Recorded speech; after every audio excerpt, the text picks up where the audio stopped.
창세기 강의 40번째 본문 말씀은 1장 20절에서 23절까지입니다. 1장 20절에서 23절까지입니다. 하나님이 가라사대 물들은 생물로 번성케 하라. 땅 위 하늘의 궁창에는 새가 나르라 하시고, 하나님이 큰 물고기와 물에서 번성하여 움직이는 모든 생물을 그 종류대로, 날개 있는 모든 새를 그 종류대로 창조하시니 하나님의 보시기에 좋았더라. 하나님이 그들에게 복을 주어 가라사대 생육하고 번성하여 여러 바다물에 충만하라. 새들도 땅에 번성하라 하시니라. 저녁이 되며 아침이 되니 이는 다섯째 날이니라. 아멘. 사랑하는 성도 여러분, 전 세계 및 전국의 9천여 개 지교의 성도 여러분, 지성전 성도 여러분, 전 세계 인터넷을 통해 예배드리는 모든 성도 여러분, 지신 시청자 여러분, 만민TV 시청자 여러분, 창세기 강의 40번째 시간입니다. 이 시간에는 창조 다섯째 날의 역사를 지난 시간에 이어서 말씀드리겠습니다. 창세기 강의 지금 창세기 1장 하고 있는데 벌써 40번째 시간이에요. 너무 자세한가요? 그냥 푹푹 뛰어 넘어갈까요? 자세하게 해요? 그래요. 여러분도 답변 그렇게 나올 줄 알고 제가 질문했는데, 안 그러면 참 어떻게 해요? 하나님 주신 말씀 빼고 할 수도 없고. 하나님께서는 다섯째 날에 물에는 물고기를, 궁창에는 새를 창조하셨지요. 본문 21절을 보면 하나님이 큰 물고기와 물에서 번성하여 움직이는 모든 생물을 그 종류대로, 하나님이 큰 물고기와 물에서 번성하여 움직이는 모든 생물을 그 종류대로, 날개 있는 모든 새를 그 종류대로 창조하시니, 즉 하나님이 지금 다 전부 창조하셨단 말이에요. 종류대로. 하나님은 보시기에 좋았더라고 했습니다. 이때 바다뿐만 아니라 민물에도 각종 물고기가 창조됐지요. 물에서 번성하여 움직이는 모든 생물이 이날 함께 창조됐습니다. 예를 들어 딱딱한 껍질을 갖고 있는 조개류, 오징어나 문어와 같은 연체 동물, 개나 가지처럼 물속 바닥을 기어다니는 것들, 그리고 물을 떠나서는 살 수 없는 수중 식물도 이날에 함께 창조됐지요. 그런데 본문에 굳이 큰 물고기가 별도로 기록되어 있습니다. 여기서 큰 물고기란 무엇일까요? 바로 고래를 비롯하여 말 그대로 크기가 큰 물고기를 가리킵니다. 요나서에서도 나오죠, 큰 물고기.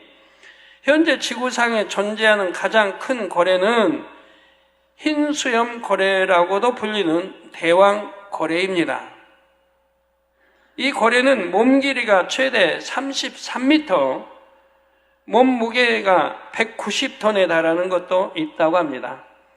몸 길이가 최대 33m면 10m, 20m, 30. 이 맨 가에서 저 맨 가까지 이 길이의 고래가 있단 말이에요.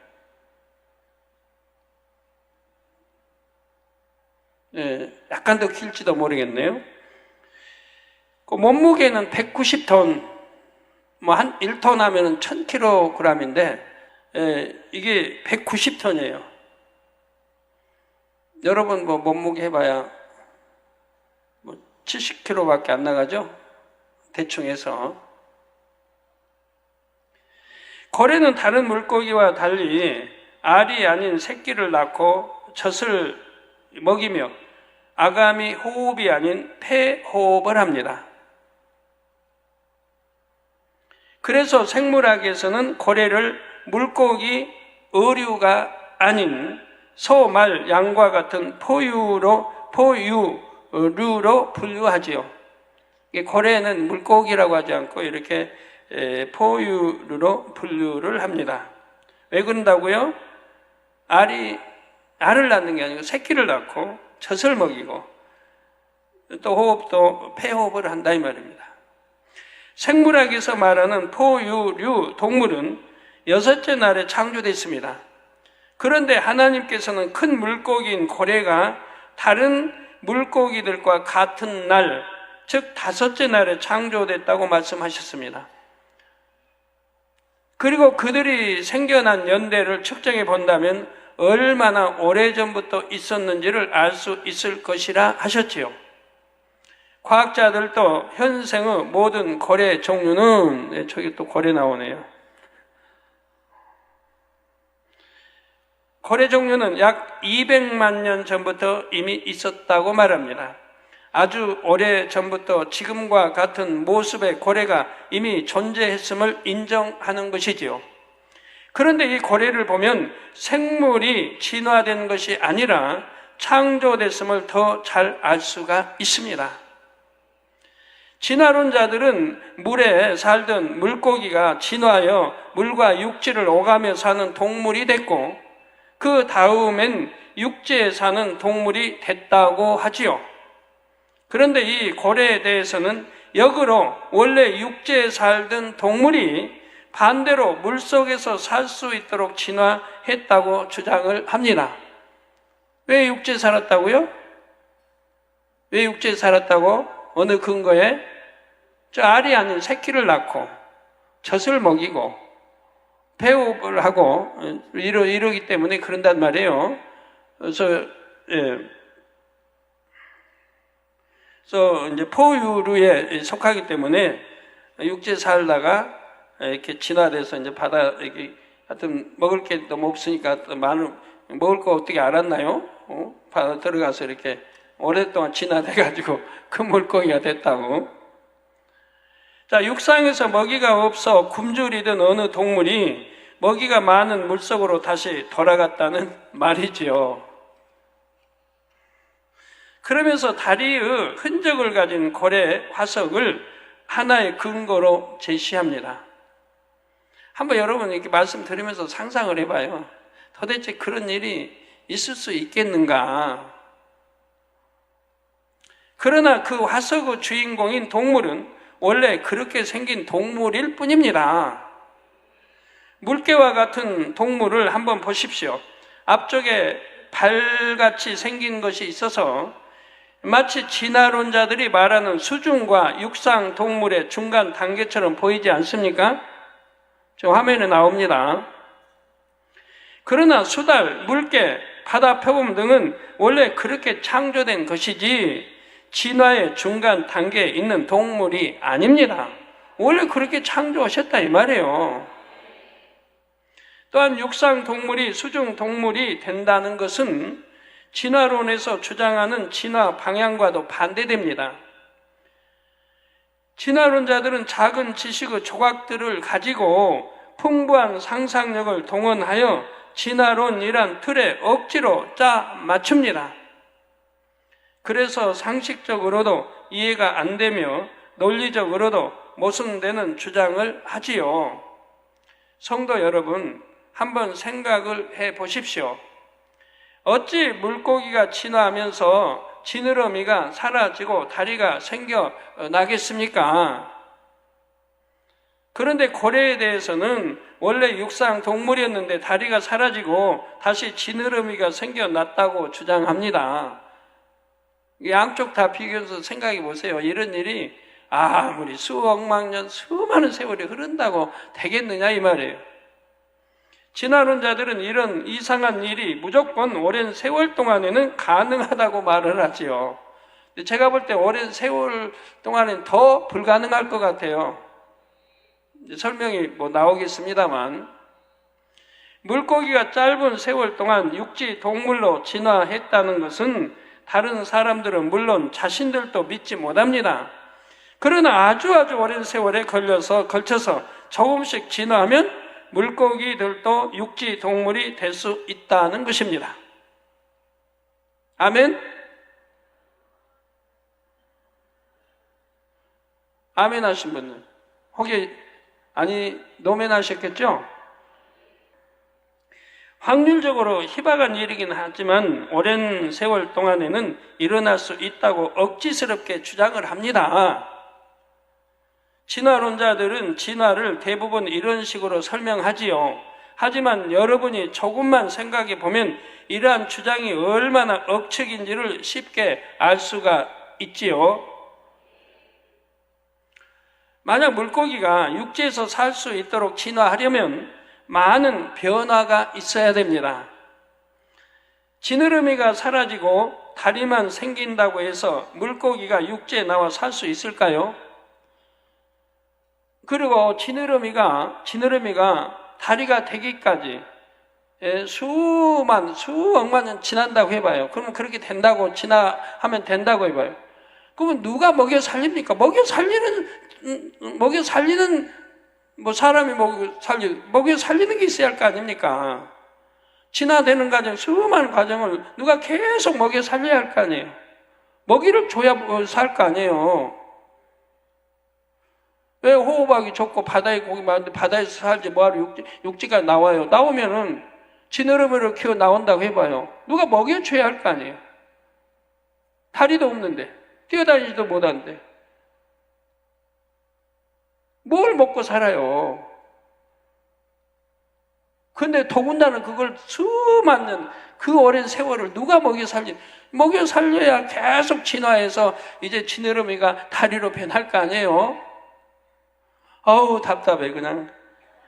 아유 참 이런 사람들 도대체가 답답해서 내가 뺨이라도 때려야 되겠어. 답답해 그냥. 너무 말도 안 되는 터무니없는 말들을 이렇게 한단 말이에요. 그러면 수만 년, 수십만 년, 수억만 년 지내서 진화돼서 그렇게 됐다고 해요. 그러면 그 수많은 세월을 먹여 살렸어야 지느러미가 내 다리가 될 때까지 먹여 살렸어야 될 거 아닙니까? 거기다 또 새로 진화했으면은 또 이제 네 다리가 없어져가지고 두 다리가 없어지고, 이렇게 두 다리만, 조금만 가는 다리로 변해가지고 날개 두 다리는 없어지고 날개가 또 해가지고 또 날아다 이 과정 수많은 세월을 또 누가 먹여 살렸어야 할 거 아닙니까?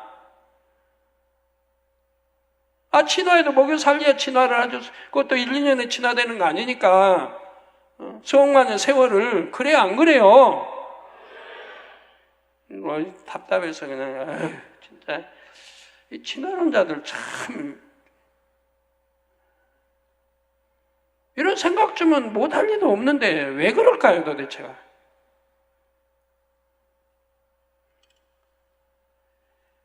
또 물에서 호흡하며 살던 것이 육지에서 호흡하기 위해서는 내부 기관들도 다 함께 변해합니다.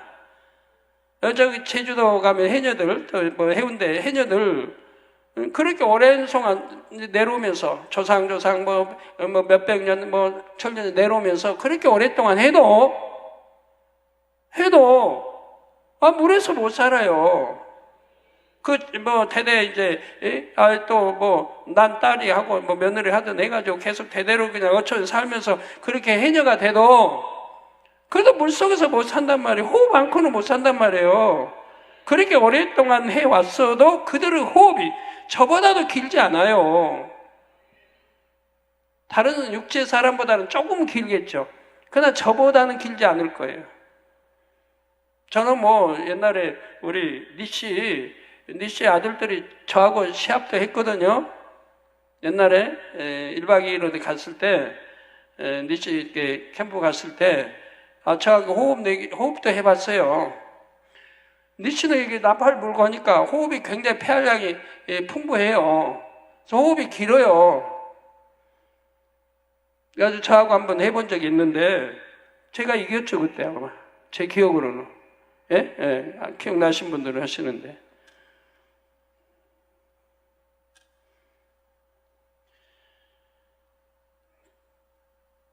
그래서 호흡하며 살던 것이 육지에서 호흡하기 위해서는 내부 기관들도 다 함께 호흡할 수 있는 걸로 변해야 된다 이 말이에요. 더욱이 이러한 변화들이 따로따로 일어나서는 안 됩니다. 뭐 지느러미 변해서 다리가 먼저 또 생기고 그 다음에 이게 나중에 또 많은 세월에 변화되고 해서도 안 돼요. 일시에 다 같이 돼야 돼요. 그러지 않아요? 생각해 보시면 예를 들어 지느러미가 사라지고 다리는 생겼는데 호흡은 여전히 아가미로 한다면 육지에서 살지를 못하지요.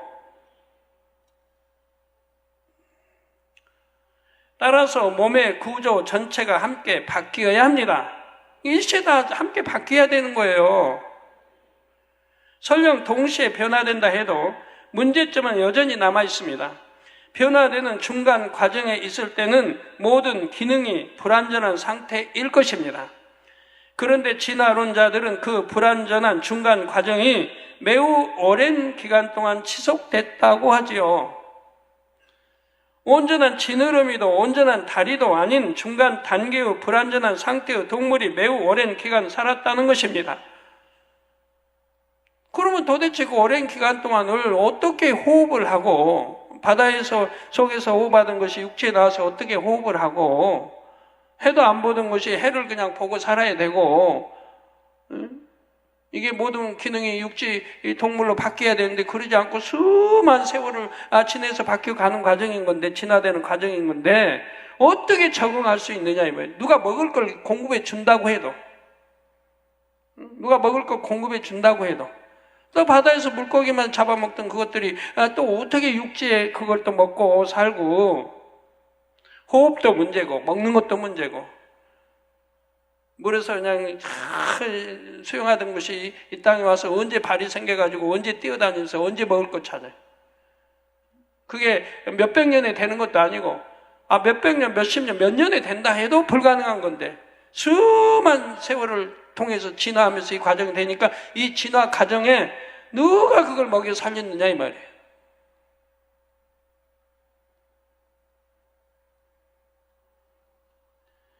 이처럼 이상한 형태의 동물이 셀 수 없을 만큼 오랜 세월 동안 종족을 유지할 수 있을까요?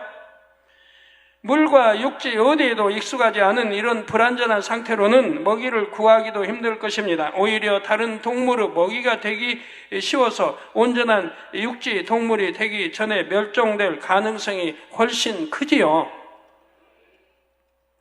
그런 게 육지로 나와서 한다면 사람들이 예를 들어 그 당시 우리 살지 않았다. 오게 예를 살았다. 사람이 보면 잡아먹어 버리지. 그거 진화할 때까지 계속 기다려 줍니까? 어떻게 또 교미에서 어떻게 알 낳고 또 새끼 낳고 알 낳은 게 또 어떻게 새끼로 변하고 알 낳은 게 새끼로 변하죠. 근데 바다에 고기 그렇게 했던 그것이 언제 육지처럼 이렇게 해가지고 이제 알이 아닌 새끼 낳는 이걸로 또 변합니까?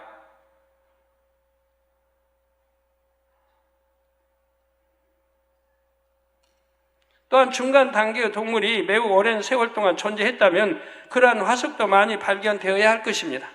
어쩌다 하나만 발견됐다 하면 그냥 그거 가지고 온 세계를 떠들썩하게 하고 있으니 그 발견이 참인 것도 아닌 것이고 맞는 것도 아닌 것이고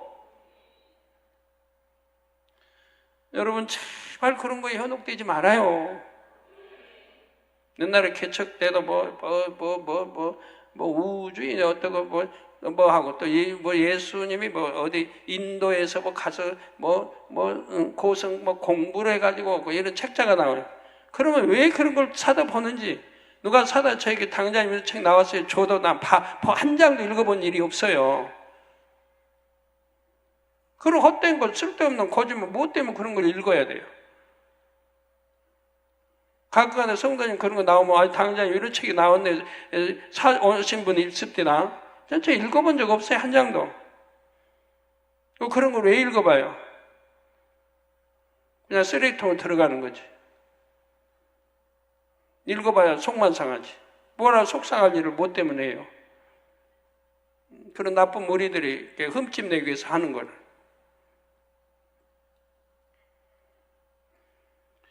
그러나 발견되는 화석들은 대부분이 현존하는 동물들과 같은 모양을 하고 있습니다. 간혹 진화론자들이 중간 단계 화석이라고 제시하는 것들이 있는데 그것은 거짓이거나 원래 그렇게 생긴 동물의 화석이지요. 예를 들어 인간의 진화론적 조상들이라고 진화론자들이 제안했던 화석들 중에는 오류가 있었거나 날조된 화석도 있었습니다. 인류의 조상이라고 일컬어진 라마피테쿠스라는 화석은 현대 우랑우탄과 근본적으로 동일한 것으로 확인됐지요. 여기서 더 진화됐다는 필트다운인의 화석은 현대 원숭이 턱뼈와 인간 두개골인 것이 밝혀졌습니다. 하나님께서 처음부터 종류대로 창조하셨기에 진화의 중간 단계 화석은 발견될 수가 없지요. 전 세계 참 혈안이 돼 찾고 있습니다. 그러나 있을 수가 없습니다. 있다 해도 조작된 것이나 아니면 그런 비슷한 기형의 것들이 있었다고 봐야 하는 것이고요. 그러나 있지도 않고요. 육상동물이 고래로 진화된 것도 아니고 물고기가 육상동물로 진화된 것도 아닙니다. 물고기는 각 종류대로 5째 날에, 육상동물도 각 종류대로 6째 날에 하나님께서 창조하셨다는 사실입니다. 물론 21절에 보면 하나님께서는 5째 날에 날개 있는 모든 새를 그 종류대로 창조하셨다 했습니다. 날개 있는 모든 새를 그 종류대로 창조하셨다 5째 날에. 진화론자들은 원시 육상동물이 조류, 즉 새로 진화됐다고 주장합니다. 참. 그래서 진화론에서 주장하는 대로 육상동물이 진화하여 새가 되는 과정을 한번 상상해 보십시오. 먼저 앞다리는 새의 날개가 되어야 하고, 동물 4다리 중에 앞다리 2개는 새의 날개가 되어야 하고,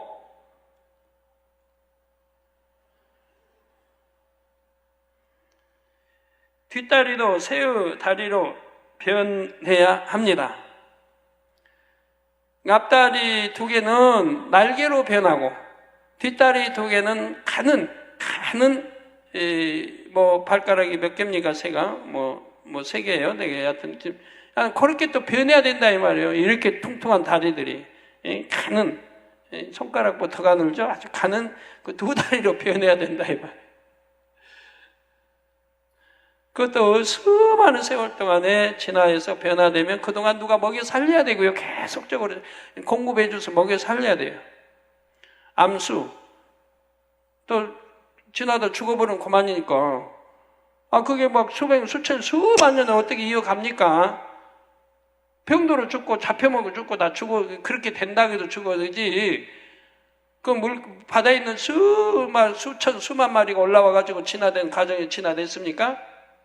그것도 말이 안 되고, 병도 안 들고 굶어 죽고 병 들고 할 텐데, 그렇게 안 되고 그냥 계속 진화돼 가야 할 거 아니에요? 수억만 년? 그것도 안 되는 거고, 전부가 불가능한 일이에요. 가능성은 1억만 분의 1%도 1도 없어요. 이런 헛된 거를 학교에서 진화론 가르치고 창조는 없애니, 이거 미국에서도 창조는 없애고 진화론들 가르쳐 나가니, 이거 얼마나 참 안타까운 일이에요. 먼저 앞다리는 새의 날개가 되어야 하고 뒷다리도 새의 다리로 변해야 합니다. 또한 몸의 구조와 내부 기관들도 하늘을 날 수 있는 형태로 바뀌어야 하지요. 피부에는 온통 깃털이 나야 하고요. 새의 깃털이 나야죠. 깃털이 안 나면 살 수 없어요. 왜? 공중 날아다니면 높으니까 춥잖아요. 그러면 몸을 보호할 수 있는 깃털들이 있어야 된단 말이에요. 춥지 않게 그 찬데 거기서 날아다닐 수 있도록 깃털을 이 지상 짐승보다 더 잘 나고 몸에 유선적으로 몸통이 바뀌어야 돼요. 만일 육지에 살던 어떤 동물에게 갑자기 날개가 생긴다 해서 그 동물이 당장 날 수 있는 것은 아닙니다. 비유를 들면 강한 엔진을 가진 좋은 자동차 한 대가 있다고 합시다. 만일 이 자동차의 양쪽에 날개를 단다면 이 자동차가 하늘을 날 수 있겠습니까? 아무리 오랜 세월이 흘러도 그대로는 결코 하늘을 날 수가 없습니다. 하늘을 날 수 있기 위해서는 비행기나 헬리콥터와 같은 모양과 구조로 바뀌어야 하지요. 자동차에다 날개 달았다고 날을 수가 있는 게 아니라 이 말이에요. 헬리콥터나 비행기처럼 구조가 또 바뀌어야 된단 말이에요. 자동차를 대충 개조한다고 해서 비행기가 될 수 없듯이 육상 동물이 새로 진화할 수도 없지요. 육상 동물이 나르는 새로 진화할 수도 없습니다. 우리가 새에 대해 자세히 살펴보면 새는 하늘을 날 수 있는 특별한 구조로 만들어졌다는 사실을 알 수가 있습니다. 새의 신체 구조상의 형태와 특징, 그리고 새가 가지고 있는 본능 등 지극히 세밀한 부분까지도 하늘을 날기에 적합하게 창조됐지요. 자, 새뿐만 아니라 모든 피조물이 각기 처한 환경에서 잘 살 수 있는 뛰어난 능력을 갖고 있는 것입니다. 그러한 능력은 피조물이 스스로 가질 수 없고 창조주 하나님께서 부여해 주신 것입니다. 그래서 욥기 12장 7절에서 9절에는 이런 말씀이 나옵니다. 이제 모든 짐승에게 물어보라. 그것들이 내게 가르치리라. 공중의 새에게 물어보라. 그것들이 또한 내게 고하리라. 땅에게 말하라. 내게 가르치리라. 바다의 고기도 내게 설명하리라.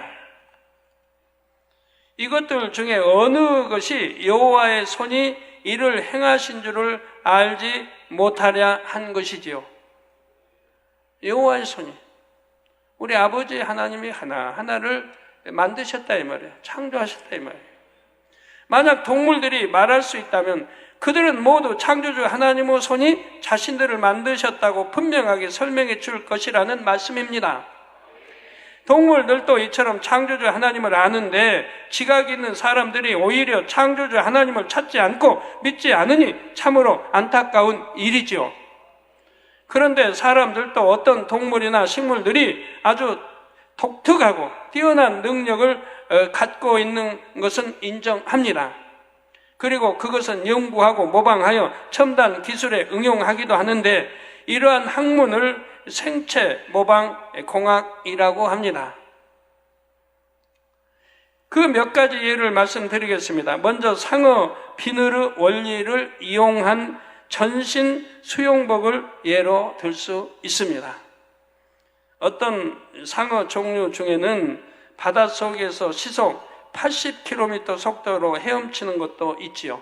바다 물속에서 시속 80km로 헤엄을 쳐나간다는 거 얼마나 빨라요. 바닷속에 물을 가르고 말이에요. 이렇게 빨리 헤엄치는 상어의 비늘에는 마찰 저항을 줄여주는 장치가 있었습니다. 이러한 상어 비늘의 원리를 응용하여 만든 전신 수영복은 일반 수영복보다 저항이 10 내지 15%가 줄었습니다. 이것은 그만큼 물속에서 앞으로 나가기가 더 쉬워졌다는 뜻이지요. 이 전신 수영복은 2000년 시드니 올림픽에서 처음 등장했습니다. 전신 수영복 좀 나오고 있습니다. 자, 그런데 바로 전신 수영복을 입은 선수들이 수영에 걸린 33개 금메달 중 25개를 땄다고 합니다. 수영 경기는 0.01초를 다투는 경기인데 10 내지 15% 저항을 덜 받는 전신 수영복의 위력이 톡톡히 발휘된 것이지요. 이 상어 비늘의 원리를 응용한 기술은 수영복뿐만 아니라 자동차, 비행기, 잠수함 등 공기나 물의 저항을 받는 운송 수단에도 활발하게 이용되고 있다고 합니다. 또 다른 예로 여러분이 잘 아시는 홍합과 전복도 놀라운 능력을 갖고 있습니다. 배도 보면요, 여러분 하다못해 보트를 봐도 그걸 유선형이라고요, 나선형이라고요. 하여튼 이렇게 물을 가르고 가기 좋게 다 만들어졌잖아요. 고기도 그렇고. 예, 또 홍합과 전복, 홍합 좋아하시고 전복 좋아하시는 분들, 예, 지금 나오고 있습니다. 먼저 홍합은 강력한 접착 단백질을 가지고 있다고 합니다. 그래서 바닷물 속에서도 바위 위에 단단하게 붙어 있을 수가 있지요. 홍합이 가진 접착 단백질은 지금까지 사람이 만든 어떤 접착제보다 강하면서도 유연합니다. 사람의 힘줄과 비교하면 5배나 질기면서 16배나 잘 늘어난다고 합니다. 5배나 질기고 16배나 잘 늘어납니다. 홍합의 접착 단백질은 천연물이기 때문에 인체 사용에도 안전하기에 찢어진 피부나 부러진 뼈를 접합할 수 있는 의료용 접착제로 활용할 수가 있지요. 이 접착제는 물속에서도 강하기에 선박이나 군함을 제조하는 데 매우 용이할 것이라고 합니다. 그러니까 하나님이 각 종류대로, 이렇게 홍합은 홍합대로, 전복은 전복대로, 또 민물 썸물이라도 바다에 안 딸려 들어가고 또 바위에 붙어서 이렇게 할 수 있도록 전부 종류대로 하나님이 그들 나름대로 살아갈 수 있도록 이 역사를 한 거지, 무슨 치료가 돼가지고 또 그거는 이런 접착제가 나와서 그냥 이렇게 해가지고 바위에 붙어서 그냥 이렇게 살게 해놨어요? 그렇게 진화가 됐어요? 그러면 그건 지혜와 그냥 명철이 얼마나 사람보다도 몇 수십 값에 뛰어나겠네. 그렇게 진화할 수 있는 능력이 있다면.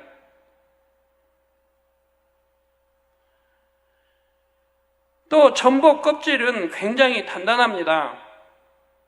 예, 지금 나옵니다. 전복 껍질 참 단단하죠? 그것은 전복 껍질이 매우 독특한 구조를 갖고 있기 때문임이 밝혀졌습니다. 이러한 전복 껍질의 구조를 응용하면 매우 단단한 물체를 만들 수 있게 됩니다. 미국의 한 연구팀은 전복 껍질의 구조를 응용하여 탱크에 철갑을 만들어 냈다고 합니다. 또한 거미줄은 약해 보이지만 같은 굵기의 강철보다 5배나 강합니다. 예. 같은 굵기의 강철보다 5배나 강하다. 여러분, 거미줄을 한번 봐봐요. 나무에든 집안에든 거미줄 보면은, 거미, 이렇게 큰 거미도 자기 거미줄 타고 내려오잖아요. 보면 눈에 보일까 말까요? 그 줄이 그렇게 가늘어요. 그걸 타고 내려와요. 내려다 좀 건드려봐요. 쑥 타고 또 올라가니까. 줄타기 명수예요. 근데 그 거미줄, 그 가는, 눈에 보일까 말까, 그 가는 거미줄이 이 거미가 타고 오르고 내리는데 전혀 떨어지질 않는다는 얘기예요. 그렇게 강하다는 얘기예요.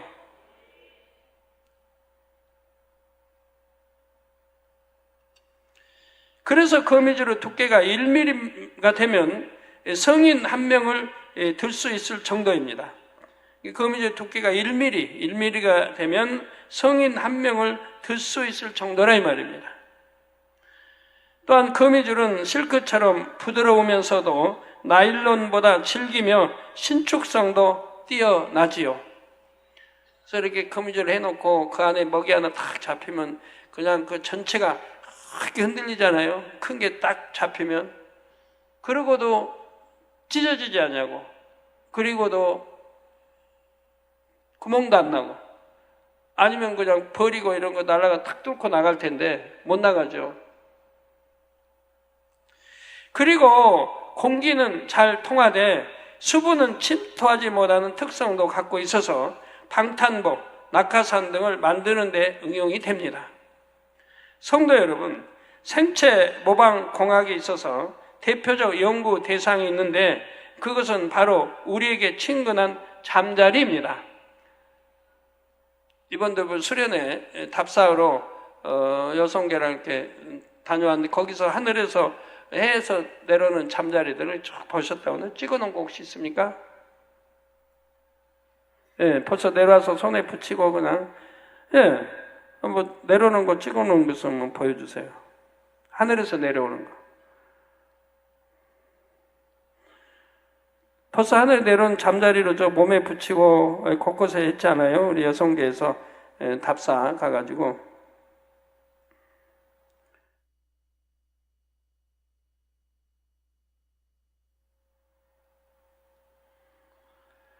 이번 주에도 참 무지개 얼마나 선명하게 7월 12일 날 우리 무안 만민 이제 거기 해수욕장이 개장이 됐습니다. 7월 12일 날. 그날 또 무지개로 선명하게 하나님 보여주셨는데 한번 보시죠. 얼마나 선명한지. 와, 얼마나 선명합니까? 바로 우리 무안 이렇게 해수욕장, 무안 만민교 해수욕장 개장하는 날 저렇게 선명하게 하나님이 펼쳐 놓으셨습니다. 무지개를.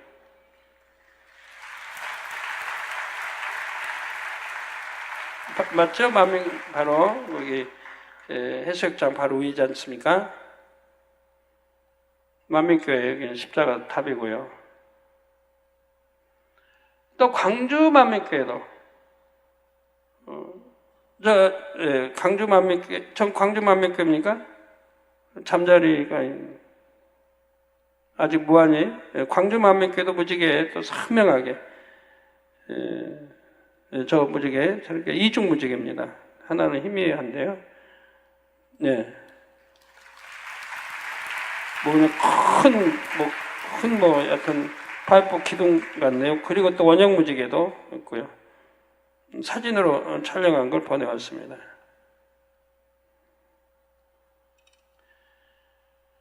예. 참 감사하죠, 아버지. 또 무한 이렇게 해수욕장 개장하는 날 이렇게 선명한 무지개로 바로 해수욕장 위에다 들이오지 않았습니까?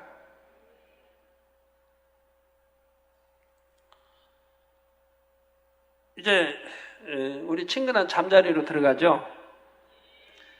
원래 잠자리는 맨손으로 잡기 힘듭니다. 앉아있는 잠자리를 사람이 잡으려고 하면 재빠르게 날아가 버리죠. 그래서 잠자리 잡는 법이 있어요. 뒤에 이렇게 잠자리가 보지 못하도록 앉아서 반 앉아서 살금살금 가야 돼요. 조용히 소리 안 돼요. 잠자리 뒤로 가야 돼요. 앉아서 가야 돼요. 서가면 눈으로 바로 띄니까. 잠자리는 뒤에도 눈이 달렸어요. 동서남북을 다 봐요, 눈이. 이따 설명할 건데. 그러니까 뒤에서 가도 알아요. 그러니까 앉아서 가야 돼, 앉아서.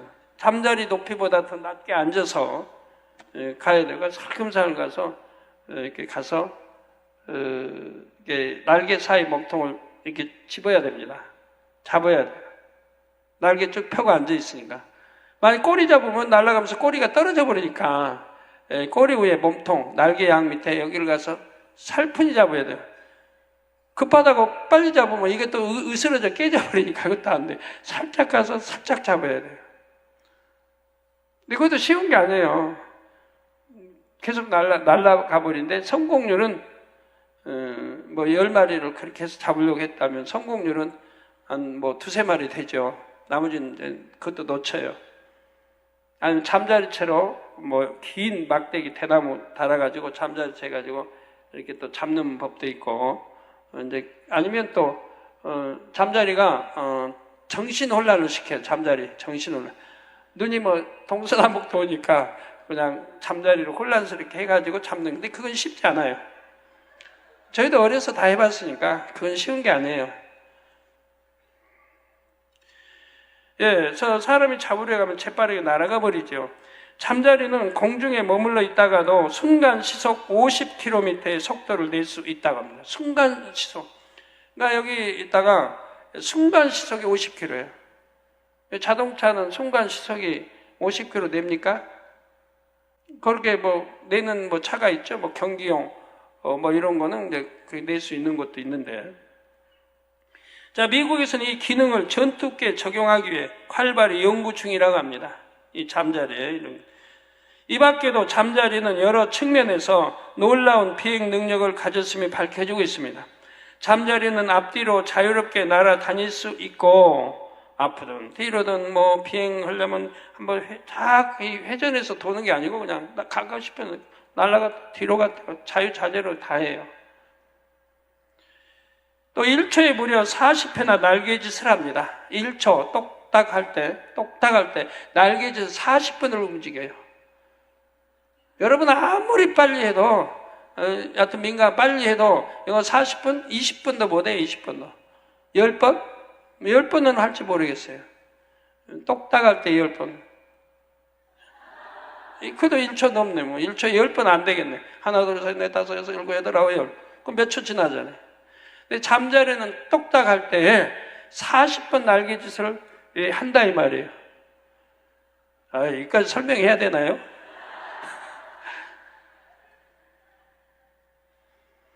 만일 사람이 팔을 이렇게 많이 사용한다면 팔과 몸통이 만나는 어깨 부분에 심하게 무리가 갈 것입니다.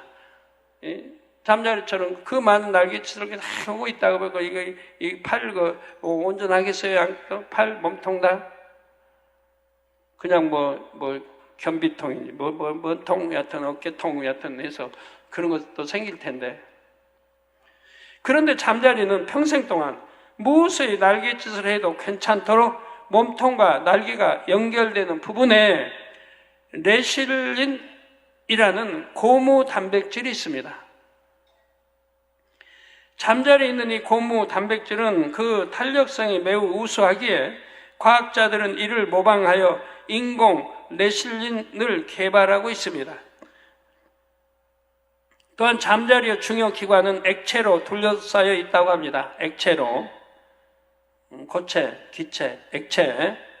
그래서 잠자리가 최고 속도로 비행하며 자기 몸무게의 30배나 되는 힘을 받을 때도 내부 기관들을 보호할 수가 있지요. 이 원리를 모방해 전투 조종사의 새로운 비행복을 개발하려는 연구가 진행 중이고요. 또 잠자리는 날고 있는 먹잇감을 아래에서 접근해 마지막 순간 다리를 뻗어 낚아챌 수 있습니다. 이렇게 먹이를 잡는 확률은 97%이지요. 그러니까 이게 잠자리는 하루에도 수십 마리 모기를 잡아 먹어야 돼. 그 잠자리 가늘고 그런데도 수십 마리, 또 나방 먹는 거, 파리 같은 것도. 근데 이게 낚아채 잡는 확률이 97%. 이게 100마리면 3마리 정도 놓치고 97마리는 낚아챈단 말이에요. 이 동물의 왕 사자도 먹이를 쫓을 때 잡을 확률이 30% 이내예요. 동물의 왕 사자도 이 먹이, 그 앞에 널려있는 먹이를 집중해서 권하요. 저걸 내가 가장 약자를 찾아요. 누가 병들었는가? 누가 새끼인가? 이거 노린단 말이에요. 노래가 딱 그냥 사자의 왕답지 않게 그냥 엎드려야 돼요. 낮은 포복이에요. 낮은 포복으로 기어야 돼요. 가까이 더 가기 위해서. 가지고 이제 내 사정권 안에 들어왔다면 이제 전력 투구를 해서 쫓아가지만 놓치는 확률이 70% 이상이 된다 이 말이에요. 잡는 확률은 30% 있는 게 25% 이 정도밖에 안. 그러니까 늘 굶주려야 돼요, 사장. 굶주리기 잘 해놨죠. 그렇게 하나님도 창조 역사로. 굶주려서 그래도 죽는 게 많아야지. 새끼 낳는 대로 커서 다 성장해버리면 먹이 많고 하면 나중에 다른 종물도 다 잡혀먹고 어떻게 살아요. 그런 강자는 또 그렇게 하나님 만들어 놓으셨고요. 미국에서는 잠자리가 먹이를 잡을 때 사용하는 이 신경체계를 연구해 비행체의 새로운 유도 시스템을 개발 중이라고 합니다. 잠자리는 눈도 참으로 신기하게 생겼습니다. 잠자리에게는 최대 약 28,000개의 난눈이 모인 겹눈 한 쌍이 있습니다. 이게 약 28,000개, 참 어마어마하죠. 28,000개의 낱개의 눈이, 잠자리 지금 눈이 나오겠네요. 난눈이 모인 겹눈 한 쌍이 있습니다. 모인 겹눈 한 쌍. 겹눈이란 조금씩 다른 방향을 향하는 수많은 낱눈들이 모여서 이루어진 눈입니다. 그런데 신기하게도 이 낱눈의 모양이 전부 정육각형이라는 사실입니다. 지금 낱눈 보이죠? 이제 보이죠? 지금 보이는 이제 전체는 겹눈이 되겠고, 그 낱눈 전부 저 많은 하나하나가 28,000개의 난눈이 하나하나가 정육각형의 형태라는 거예요. 좀 정육각형 맞죠? 이 얼마나 신기한 일입니까? 눈도 정육각형, 물도 정육각형. 얼마나 신기해요. 이 전체가 그렇게 돼 있다 이 말이에요. 이게 진화해서 이렇게 돼요? 잘 앉으셨습니다. 이게 여기서 아멘 해주니까 힘이 더 나네. 생각해봐요. 이 잠자리 하나만 해도 이런 난눈이 28,000개가 난눈이 모여 겹눈 한 쌍이 됐는데 이 난눈 28,000개 이 눈 하나하나가 정육각형이라는 거예요. 어떻게 이렇게 진화가 될 수 있는 겁니까? 창조주 하나님이 이 잠자리는 이게 필요하기 때문에 이렇게 눈도 만들어 주신 거지요.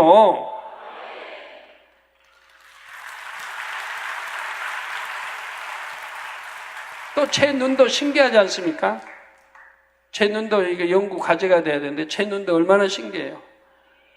눈의 모든 이론을 깨트려 버리고 제 눈은 모든 어떤 글씨도 눈앞에 이렇게 각 대도 눈에 밖에 뭐 1cm도 안 떨어 대도 읽을 수가 있으니까 글씨를. 이것도 신기한 일 아니에요? 어떻게 구조가 됐는지, 어떤 아버지 하나님이 어떤 모양으로 만들어 주셨는지. 우리 성도님들 앞에서 시험 많이 했으니까 믿으시죠? 예. 첫째 하늘인 이 유구 공간에서는 숫자 6이 완전한 상태를 의미한다 했죠? 여러분, 완전수 하면 7인데 생각하면 이건 영적인 수예요, 영적인. 성경에 나오는 영적인 수예요. 이 육적인, 제일 하늘에 있는 이 육적인 에서 완전한 상태는 바로 6이라 이 말이에요. 또한 도형 중 육각형이 가장 안정적이고 균형적이라 했습니다. 잠자리 외에도 육각형 난눈이 모인 겹눈을 가진 곤충들이 더 있기는 합니다. 꿀벌, 나비, 개미 등도 육각형 난눈을 수백 혹은 수천 개씩 가지고 있지요. 그런데 잠자리가 가진 난눈의 수가 곤충들 가운데 가장 많다는 사실입니다. 따라서 잠자리는 머리를 돌리지 않고도 위, 아래, 앞뒤를 동시에 볼 수가 있습니다. 위, 아래, 앞, 뒤까지 다 볼 수 있답니다. 돌리지 않고도 눈은 구조가 이렇게 돼 있어요. 그러니까 잠자리 잡기가 쉽지 않죠. 움직이는 물체는 20m 떨어진 것도 볼 수 있으며 최고 37m 떨어진 곳에 있는 물체의 움직임도 간파할 수 있다고 합니다. 잠자리가. 잠자리 눈 조그만 그런 것 같아도 저쪽에서 우리 어떤 저 가에서 저쪽 가에 있는 것까지도 볼 수 있단 말이에요. 과학자들이 잠자리 눈의 원리를 응용하여 360도 시야를 갖는 광학 카메라 렌즈를 개발했죠. 이 잠자리 덕을 과학계에서 많이 보고 있습니다. 잠자리를 연구해서 이런 것들을 만들어냈단 말이에요. 이것이 상용화되면 인체 내부의 미세한 변화를 감지할 수 있는 내시경이나 공간상의 미세한 움직임을 360도로 촬영하는 카메라도 나올 수 있다고 합니다. 그런 카메라가 있으면 참 좋겠네요. 앞만 이렇게 찍는 게 아니고 그냥 원형 360도 다 찍어버릴 수 있으니까. 또 밤에도 찍는 카메라가 있잖아요. 밤에 어두운데도 이렇게 찍는 카메라가 있습니다. 그 회사 창립할 때 제가 가서 예배를 드려줬는데, 잠자리가 가진 놀라운 능력 한 가지를 더 말씀드리겠습니다. 2009년 7월 14일 BBC 뉴스는 잠자리가 곤충 중에서 마라톤 챔피언의 자리를 차지했다는 내용을 보도했습니다. 이는 잠자리가 가장 먼 거리를 이동하는 곤충이라는 의미이지요. 힘도 세요, 잠자리는. 그래서 이번에 우리 여성계 답사 가서 내려온 잠자리들은 조그만 잠자리였죠. 하늘에 내려온 잠자리. 아직 덜 자란 잠자리들이 왔기 때문에 아직 힘도 미약하고 좀 조금 있을 건데, 자, 그 전까지 곤충 세계 마라톤 챔피언은 멕시코에서 캐나다까지 7,000km를 왕복하는 모나크 나비였습니다. 그런데 몰디브 한 생물학자가 10여 년간 연구한 결과 잠자리가 훨씬 더 먼 거리를 이동함을 알게 됐지요. 잠자리는 인도에서 아프리카까지 14,000 내지 18,000km에 이르는 먼 길을 해마다 이동한다는 것입니다. 이 왕복 경로를 한 차례 완주하기까지는 모나크 나비와 마찬가지로 4세대가 걸렸고요. 계속 연구했어야겠죠. 4세대에 걸린. 그런데 잠자리의 그 이동 경로 중에는 800km의 바다가 포함되어 있죠. 이게 그렇게 이동하는 과정에 바다가 끼어 있어서 800km 길이 바다가 끼어 있다 이 말이에요. 이는 잠자리가 최소한 800km 거리를 잠시도 쉬지 않고 계속 날아야 한다는 뜻입니다. 그러니까 이 바다를 건너려면 쉬지 않아야 되잖아요. 또 먹지도 않고 이 800km를 나를 건너야 돼요. 안 그러면 쉬었다 가려면 바다에 이렇게 내려앉아야 될 텐데, 내려앉았다가 물 이렇게 또 이렇게 찌고 다시 나르려고 하면 그만큼 더 힘이 드는 거고, 먹을 것도 있지 않은데.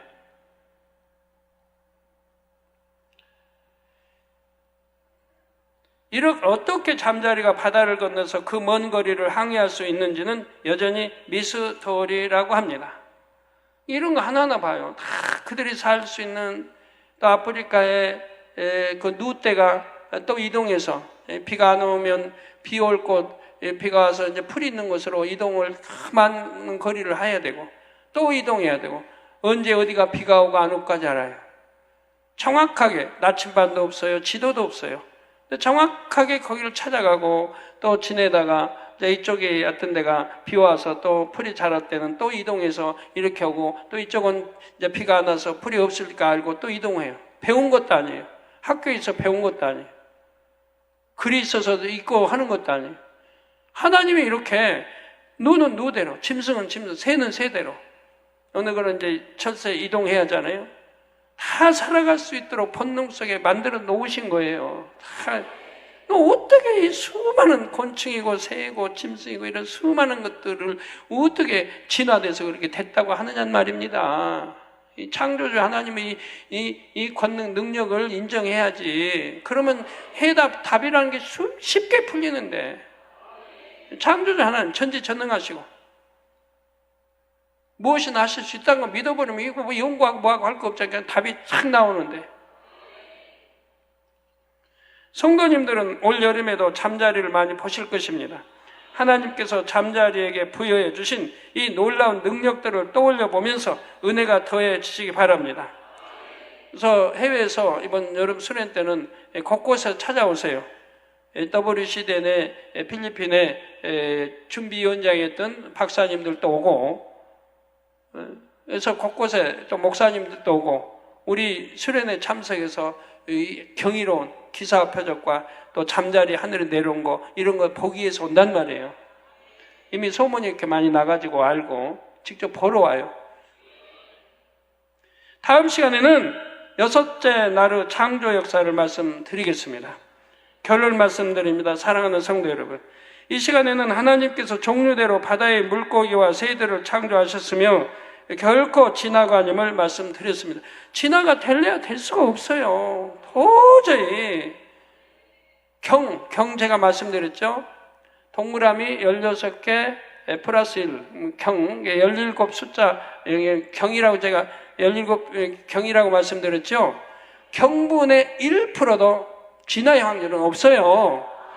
도저히 없는 이런 걸 가지고 어떻게 그 많은 것들이 진화돼서 그렇게 됐다고 합니까?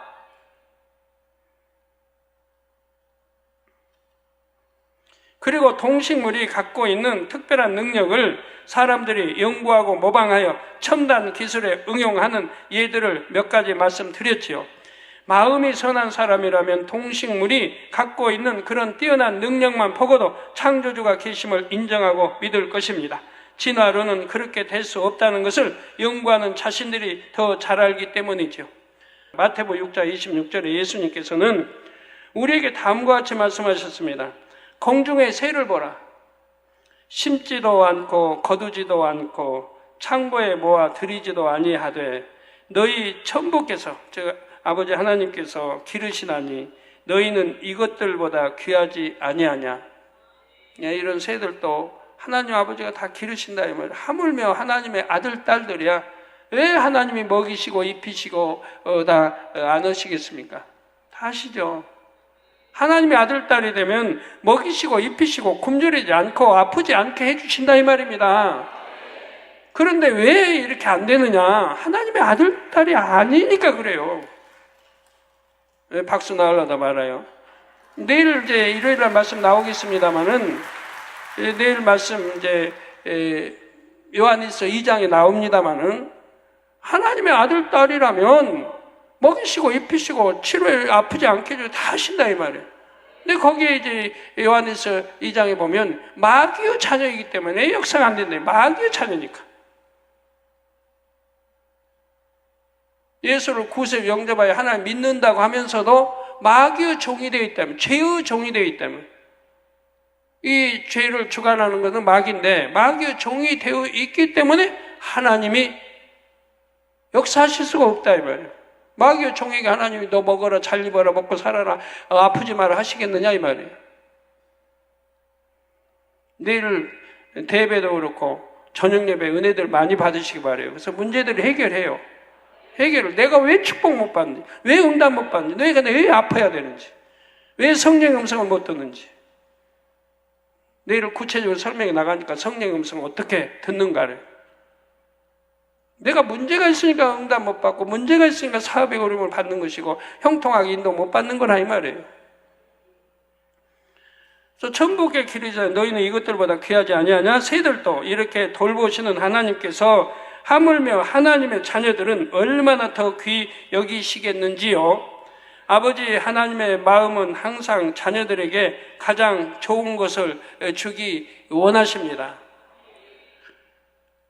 우리 아버지 하나님 뭐 저도 죽는 거 좋아하는데 아버지 하나님은 얼마나 주기 좋아하시는지 저는 보면요. 저는 사실 지금까지 전에도 말씀드렸죠. 저는 20년 동안 저에서 뭐 주세요 기도해 본 적이 없다고요. 내 가족을 놓고도 기도해 본 적이 없다고요. 영적인 기도는 해줬어요. 그러나 육으로 아버지 뭐 주세요 뭐 필요하니까 해본 일이 없어요. 왜? 아버지 미리 아셔서 다 주시니까. 미리 아셔서. 그러니까 구할 것이 없어요. 육적으로는. 그런 아버지시인데.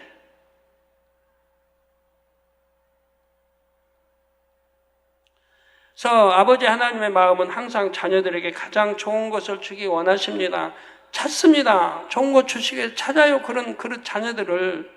근데 자녀들이 참 그런 축복 주시려고 해도 찾기가 어려워서 문제죠. 다만 사랑과 공의가 조화를 이루어야 하므로 우리 편에서 아버지께 믿음으로 구해야 하지요. 믿음으로 구하는 사람에게 아버지 하나님께서는 반드시 응답을 주십니다. 이에 대해 마태복음 7장 9절에 11절에 너희 중에 누가 아들이 떡을 달라 하면 돌을 주며 생선을 달라 하면 뱀을 줄 사람이 있겠느냐?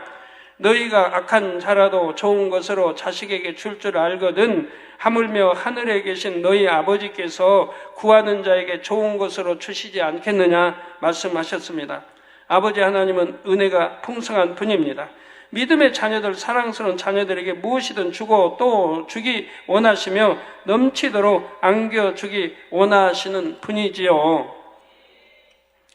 말씀으로 천지 만물을 창조하셨듯이 아버지 하나님께는 불가능이 없으십니다. 그리고 이러한 하나님을 믿는 자들에게도 능치 못할 일이 없다고 말씀해 주셨지요. 그러므로 여러분들은 항상 내게 능력 주시듯 아버지가 계시오니 내가 모든 것을 할 수 있나이다. 이런 마음으로 살아갈 수 있기를 바랍니다. 부정적인 현실만 보고 믿음이 약해지거나 하나님의 약속을 의심해서는 결코 안 됩니다. 날마다 믿음이 더욱 견고하여져서 항상 응답의 열매를 맺음으로 하나님께 영광을 돌리시길 주님의 이름으로 축원합니다. 말씀 상고하시면서 통성으로 다 같이 기도하시겠습니다. 할렐루야. 아버지 하나님, 은혜와 사랑 감사드립니다. 아버지, 창세기를 통해서 또 창조나 진화에 대해서 아버지 정령의 진화라는 허구성, 일체 있을 수 없는 이러한 것들을 오늘날 학교에서 가르치고 있습니다. 아버지, 정령의 우리 성도들은 참 믿음 갖게 도와주시고 창조주 하나님의 역사는 우리가 많이 보고 듣고 하고 있습니다. 인간의 과학, 인간의 지식, 인간의 생각, 어떤 모든 이론으로 할 수 없는 것도 믿음으로 하나님의 창조 역사를 너무나 많이 보고 있습니다. 아버지 하나님 감사합니다. 우리 성도님들에게 이런 믿음도 주시고 체험 주심도 감사합니다. 참마음과 온전한 믿음이 되게 축복의 가심에 감사합니다. 우리 주 예수 그리스도의 이름으로 기도하옵나이다. 아멘. 환자연 기도하겠습니다. 아픈 곳 손 얹어주시고 연약한 곳에 손 얹어주시고 마음의 소원을 넣고 기도 받으시겠습니다. 할렐루야. 아버지 하나님, 이 시간에 친히 안수해 주옵소서. 머리에서 발끝까지 오장육 보뼈마다 신경조직 세포 성령의 불로 대온전케 해주시 원합니다. 시공간을 초월하여 역사해 주옵소서. 화상을 통해 예배 드리는 전국 지교회 지성전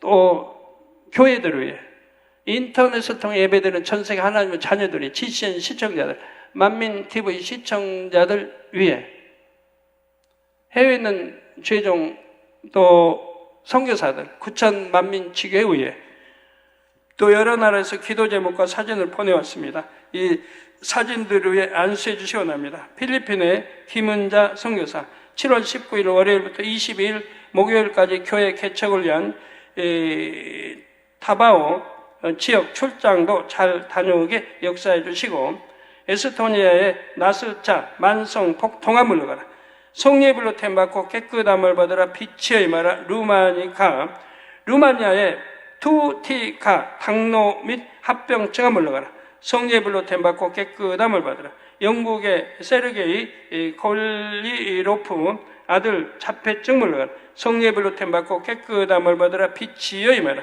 러시아의 이반 까마로프 속히 가택 감금령에서 풀려나 에스토니아 성회에 참석할 수 있도록 축복해 주시기를 원합니다.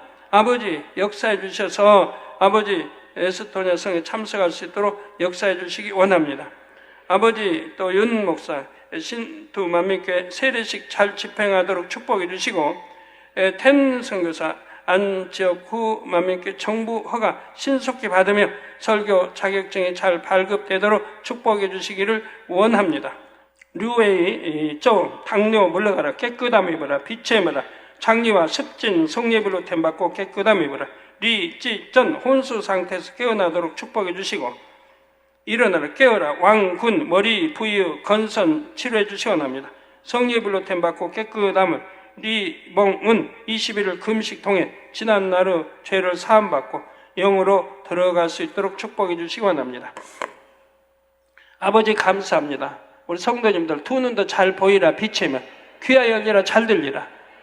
아버지 위장, 심장, 신장, 콩팥, 폐, 간 성례불로 템받고 깨끗함을 받으라, 빛이며 각색 질병 균들아 물러가라, 피부병도 물러가라, 가려움증도 물러가라, 원수마귀 사단 어둠들아 물러가라, 빛이며 원수마귀 사단 어둠들아 물러가라, 빛의 임하라, 어둠들아 물러가라, 빛의 임하라. 아버지 역사해 주시기 원합니다. 어둠들아 물러가라, 빛의 임하라. 아버지여 역사해 주옵소서. 아버지여 역사해 주옵소서. 당뇨도 물러가고 고혈압도 물러가고 모든 연약함만 물러가라, 깨끗함을 임하라, 마비된 것 풀어지고 디스크 종류 다 물러가라, 빛의 임하라. 아버지 영육간의 강건케 축복해 주시고 2부 시간도 함께 해 주시기 원합니다.